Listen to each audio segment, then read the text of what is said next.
Welcome to Heart with Anna. I am Anna Jaworski and the host of Heart with Anna. This is the 5th episode of Season 12. Our theme this season is organ donation and transplantation. I'm very excited for today's show, which features Darryl Wallis, an amazing survivor. Today's show is entitled Multiple-Organ-Transplant due to Gastric-Intestinal Pseudo-Obstruction. In the first segment, we'll talk to Darryl about what gastrointestinal pseudo-obstruction is and what it has meant to him.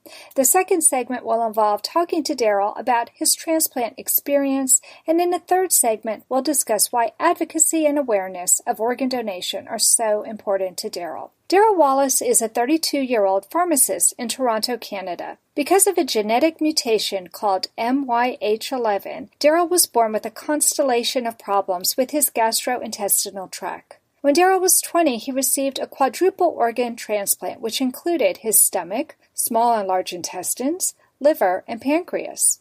Additionally, doctors removed his spleen. Darryl is now the father of a son who has also been diagnosed with the same genetic mutation. Welcome to Heart with Anna, Darryl. Hi, Anna. Thanks so much for having me on. I'm happy to be here. Well, I'm happy that your mom told me about you and put us in touch with one another. So let's get started. First of all, can you tell me what gastrointestinal pseudo-obstruction has meant in your life?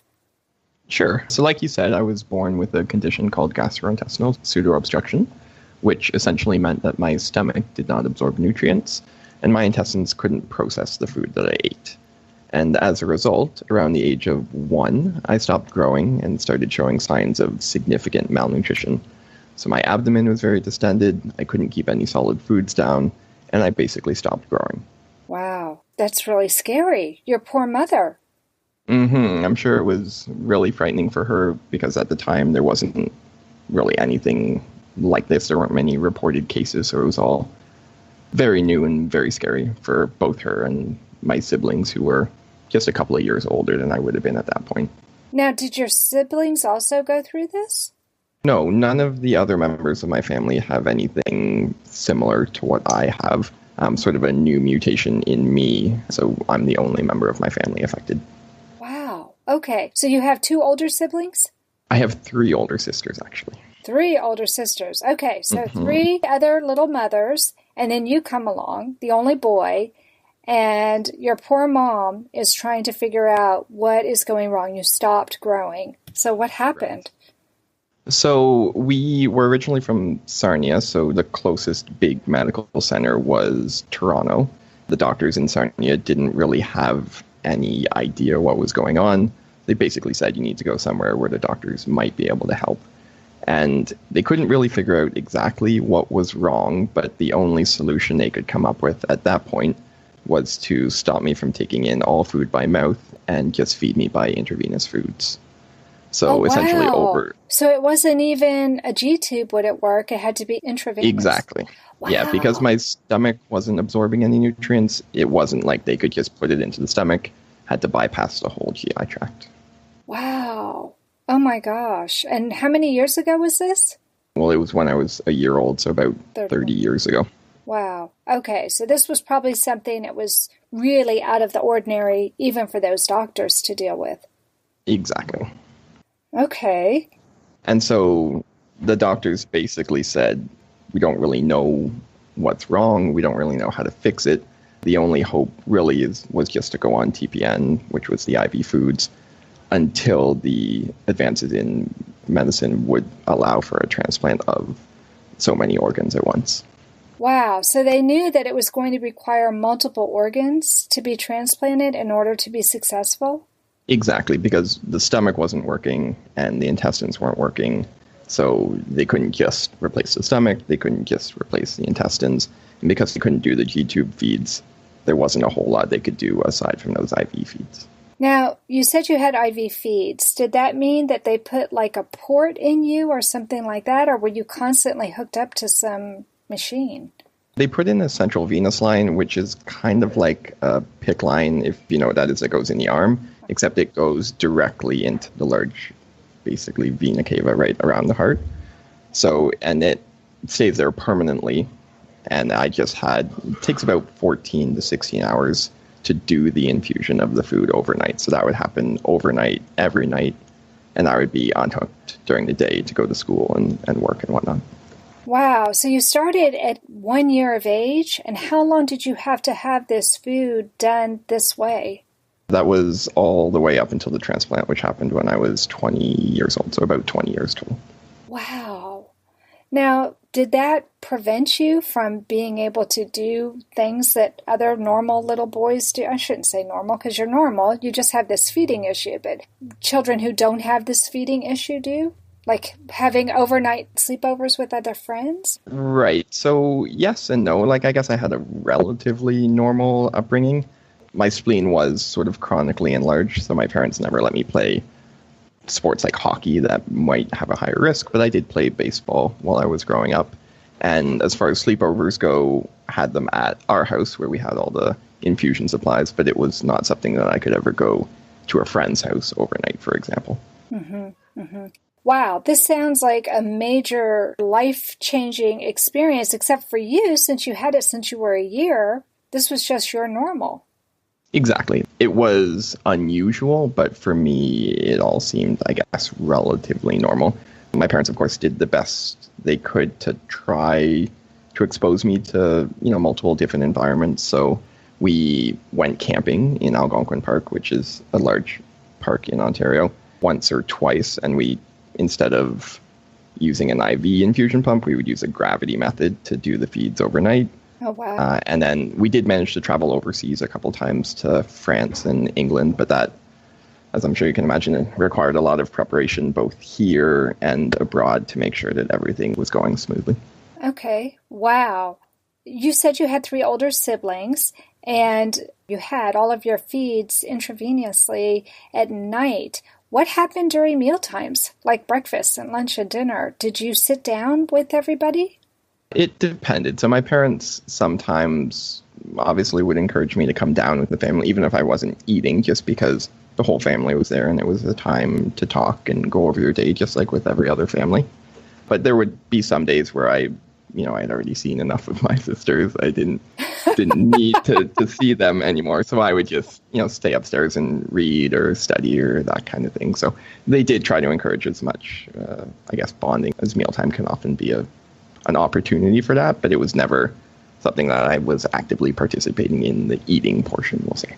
Well, and then I guess the next question I have, as a person who studied speech pathology in college, I would imagine that when you finally did get the transplants and then you started to put food in your mouth, did that seem strange to you?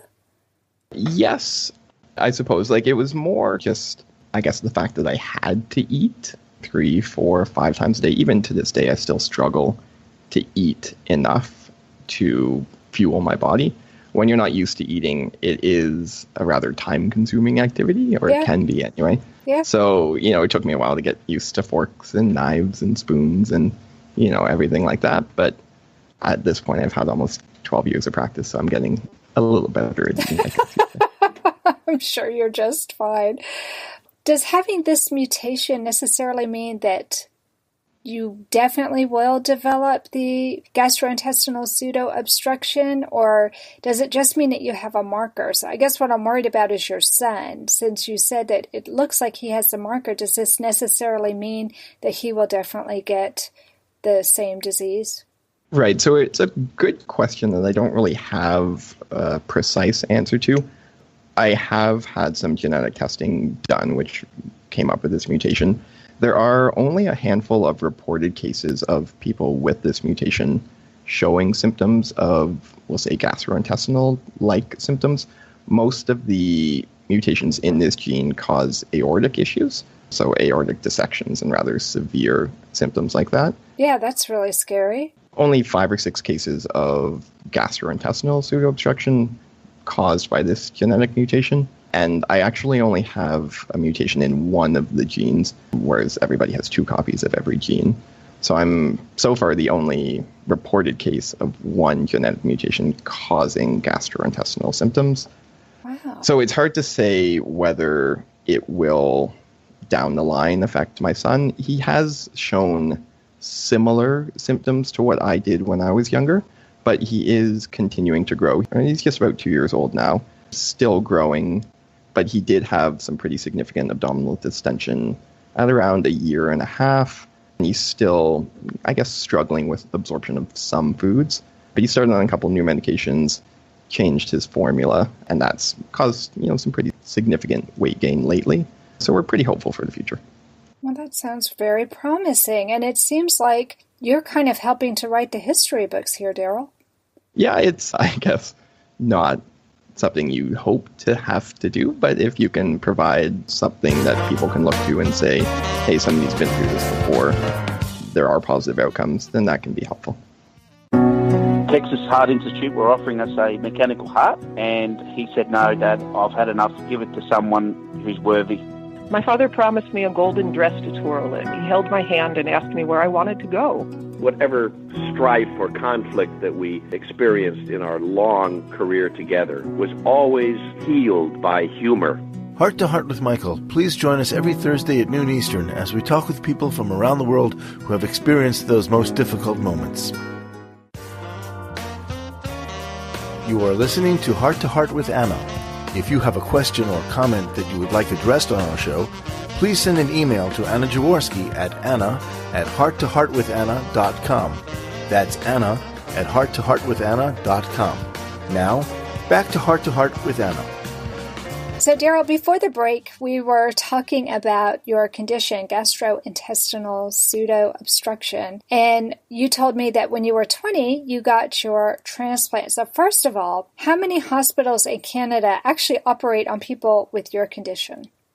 So I did a bit of research before the show because I didn't actually know the answer definitively to this question. But at this point, there's still only 2 hospitals in all of Canada that do multi-organ transplants. There's the Toronto General Hospital in Toronto and the University of Alberta Hospital in Alberta.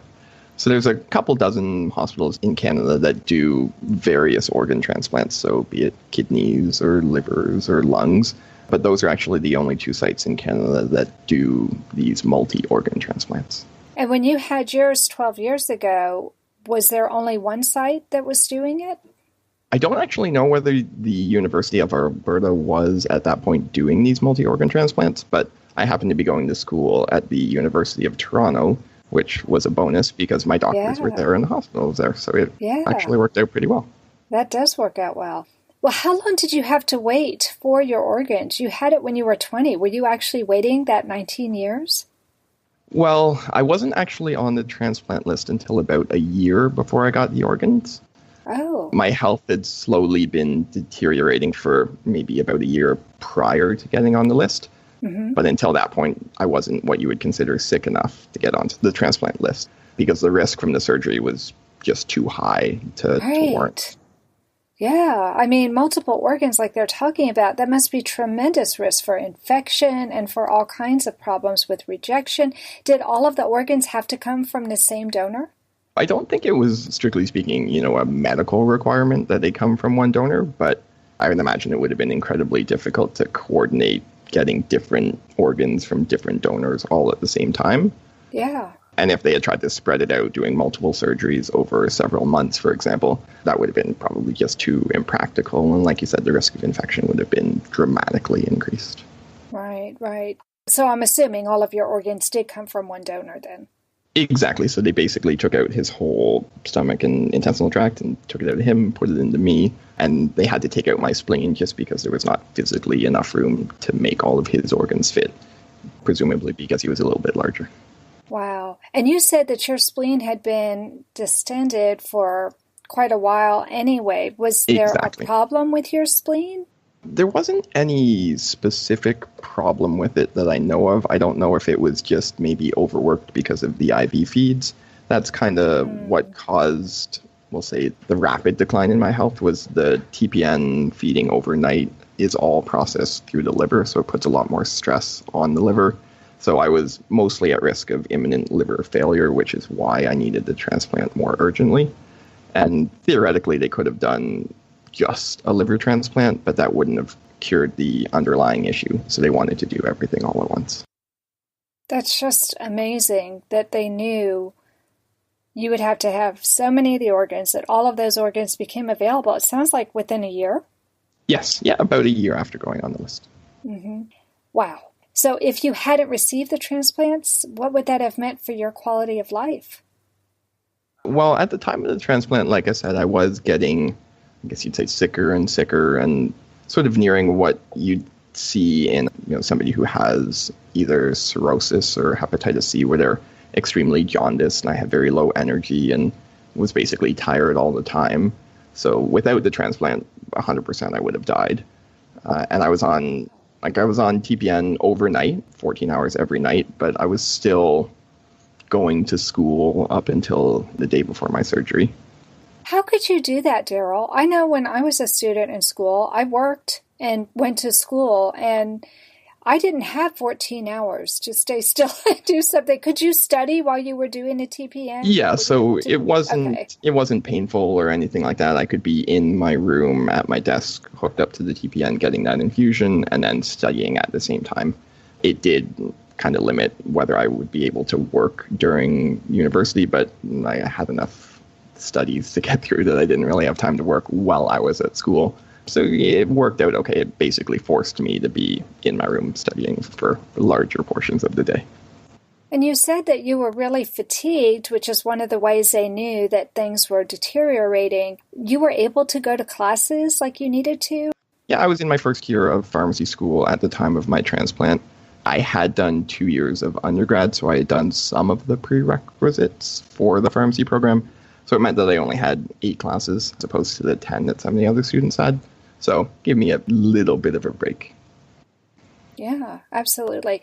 Now, I know my son had surgery when he was 17, and you think that if a person has surgery when they're that young, that they'll bounce back from it, but it actually took him a whole year before he recovered, and he didn't even have a transplant. He just had a revision to his Fontan and a couple other procedures. How long did it take you to fully recover from such a massive transplant? Well, the transplant was in November, and I was in the hospital for 2 months after the initial transplant.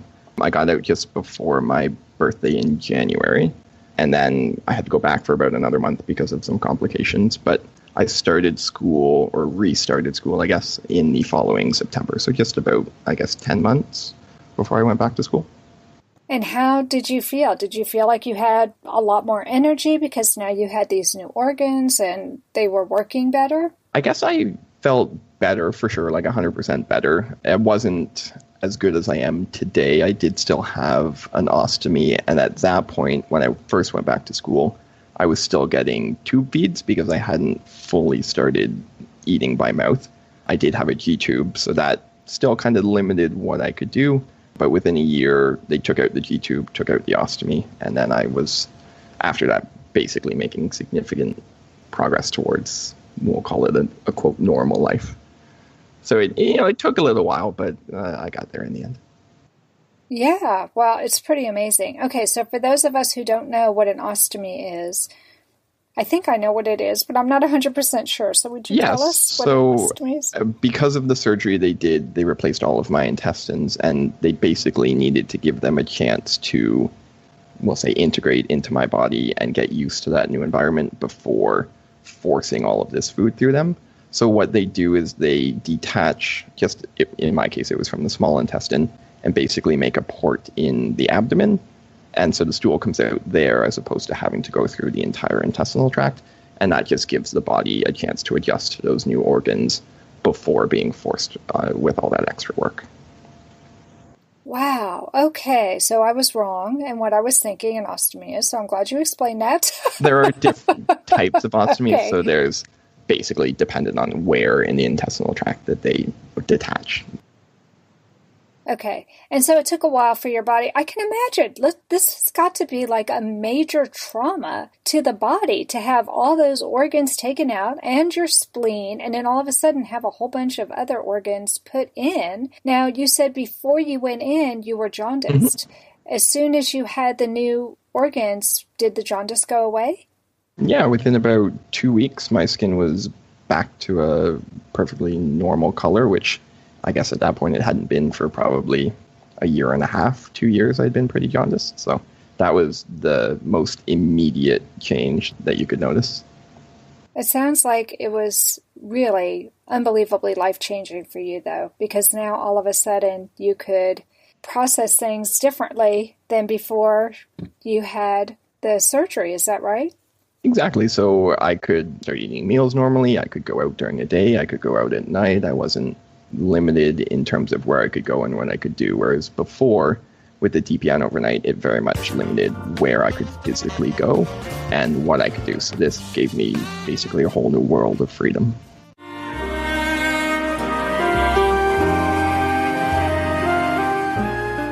Home Tonight Forever by the Baby Blue Sound Collective. I think what I love so much about this CD is that some of the songs were inspired by the patients. Many listeners will understand many of the different songs and what they've been inspired by. Our new album will be available on iTunes, Amazon.com, Spotify. I love the fact that the proceeds from this CD are actually going to help those with congenital heart defects. Enjoy the music.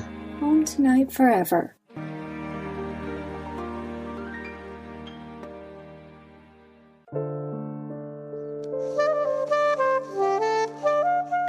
Heart to Heart with Anna is a presentation of Hearts Unite the Globe and is part of the Hug Podcast Network. Hearts Unite the Globe is a non-profit organization devoted to providing resources to the congenital heart defect community to uplift, empower, and enrich the lives of our community members. If you would like access to free resources pertaining to the CHD community, please visit our website at www.congenitalheartdefects.com for information about CHD, the hospitals that treat children with CHD, summer camps for CHD survivors, and much, much more. Darryl, before the break, you were telling us about how this transplantation of multiple organs totally changed your life. It's really amazing to me, everything that you went through and actually how quickly you recovered, because I wouldn't expect you to be able to go back to school, especially something as rigorous as pharmacy school, in less than a year. I just commend you. That's just amazing. Tell us, yeah, wow. I really am amazed, Darryl. Tell us why sharing your story is so important to you. Well, I've always been, I guess, a little introverted, generally a shy person. I wouldn't say that I was embarrassed as such, but I think mostly kept my condition to myself because I thought people might treat me differently or feel sorry for me. And I kind of feel like most people have their own problems to deal with and don't really need anyone else to look after, so to speak. But lately, working as a pharmacist has made me realize how much people like to share their stories and how much comfort you can give a patient when you can say to them, look, I've been where you are, I've been there, it gets better, and you can basically kind of help them through. So by sharing my story with more people, I'm hoping that, it will show people that things do get better, things can improve, there's always hope, and ideally, by sharing it, I would like people to be more likely to be organ donors as well. Yes. The reality is that thousands of people die every year waiting for a transplant. And even those who maybe don't die have a severely reduced quality of life while they're waiting for a transplant. So if we can increase the amount of organ donors we have, that would impact hundreds and thousands of people. Absolutely, because it doesn't just affect the individual himself, as I'm sure you know, but your parents were affected. I'm sure your sisters were affected. I don't think you were married by then, were you? No, not yet. Right. But for people who are married, their spouse, their children, I mean, there's a ripple effect, wouldn't you say? For sure. Like you said, it's not just the person waiting for the transplant that is affected. It's everyone in their circle, from their family to their friends to everybody, really. Right. And then, especially for you, you were in school, so I'm sure your professors, since you were in college, and when you're employed, then all of a sudden your employer can be affected. So there definitely is a long-lasting effect and a far-reaching effect. So I commend you for letting other people know and also stressing the importance of organ donation. I've devoted a whole season to organ donation transplantation. I think it is extremely important for people to know, and I don't think enough people are talking about it. Mm-hmm. So tell us about your advocacy efforts and what you hope to accomplish. Well, like you said, I try to talk to as many people now in my day-to-day basis about the importance of organ donation. And I'd like to thank you again for having me on to share my story, because it's platforms like this that allow me to reach a much larger audience than before. Because certainly I can talk to my patients at work, I can talk to my friends, but to be on a podcast that goes out to thousands of people, and then they talk to their friends and they talk to their family, just helps the impact grow exponentially. Right, and also since we'll be on iTunes and YouTube, Stitcher, Spreaker, Blog Talk Radio, the great thing is that if there's somebody in, say, the Netherlands or Israel or Africa, and they have this condition, which you wouldn't normally come in contact with those people, they can search on the internet, put in these terms that seem pretty unusual, the gastrointestinal pseudo-obstruction. I imagine if most people type that in, all they might get is journal articles. And so it'll be exciting when my awesome webmaster, Brenda, puts that title in, and it'll be on our website as well as all the other places that I just mentioned. It'll give people hope all over the world. As long as they have a computer and they can type it in, hopefully they'll find your podcast and they'll definitely, this is such a hopeful story, they'll definitely feel inspired by your story, and it will give them a sense that there is some hope to be had, because I think that's the thing that's the scariest, don't you? Just not knowing. Yeah, exactly. When you're waiting for the organs, you never know when they're coming, if they're coming, how you're going to feel the next day or the week after. So it's scary being in the dark, basically. So to know that other people have been through the same kind of situation that you have makes it seem a little bit less scary. It sheds some light on the situation. So I don't have many friends who have had multiple organ transplants. I only know a couple of people who have.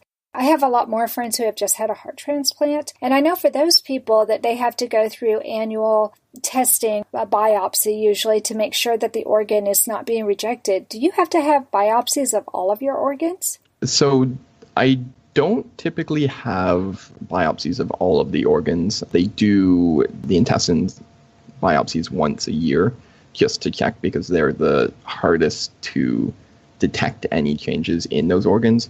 For the liver, they can just monitor blood work. For the stomach, there's a very much lower risk of rejection with the stomach, and it's something that would be pretty obvious right away with regard to my eating.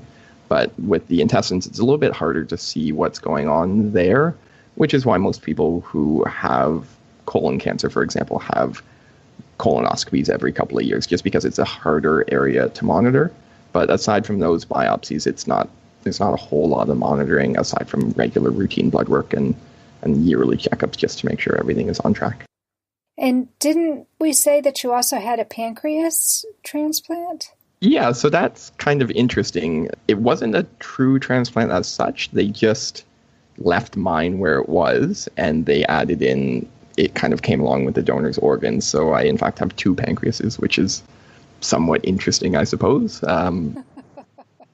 Yeah, that is kind of interesting, Darryl. And part of the reason I had to take your spleen out to give you some more room. Exactly. The pancreas is a pretty small organ. But yeah, I've got two, and they're just sitting there plugging along. Wow. Okay, so for people who don't know anything about transplants, many people think that when you get a transplant, you're fixed and everything is fine, kind of like the Bionic Man. And you're probably too young to remember the Bionic Man. But when I was a kid, the Bionic Man was a TV show. Mm-hmm. I'm familiar with it. I've never seen it, but okay. I'm familiar with it. Lee Majors, he was the Bionic Man. And then later there was a Bionic Woman. But anyway, what would you tell somebody who's waiting for an organ or multiple organs about what they can expect? So I think the most important thing while waiting for a transplant is to stay hopeful. I definitely spent a lot of time being sick and a long time waiting for a transplant. But I never really lost hope and never gave up. I think if you reach a point where you give up hope, your body can kind of sense that, and your health will decline rapidly. And even though after the transplant there was still a long road to full recovery, maintaining that hope throughout the process really helped. Yeah. And after the transplant, it's not like you're immediately 100% and everything is peachy. The medications that you have to take to prevent the organ rejection do weaken the immune system. and make you more susceptible to all kinds of infections. It's very important to do everything you can to stay healthy and maintain your strength, both mentally and physically. Oh, I think that's excellent advice because, yeah, you do need that hope, but hope alone is not going to make it work. You do have to put the effort in there, make sure you take your medications regularly. How many medications do you take a day? At this point, I'm actually only taking 2, one an anti-rejection medication and the other just to help control stomach acid. But immediately after the transplant, I was probably on 14 medications a day. Wow. But there again, that's a message of hope that even if you start out with a lot of medications and a strict schedule for your medications, that eventually it can get better.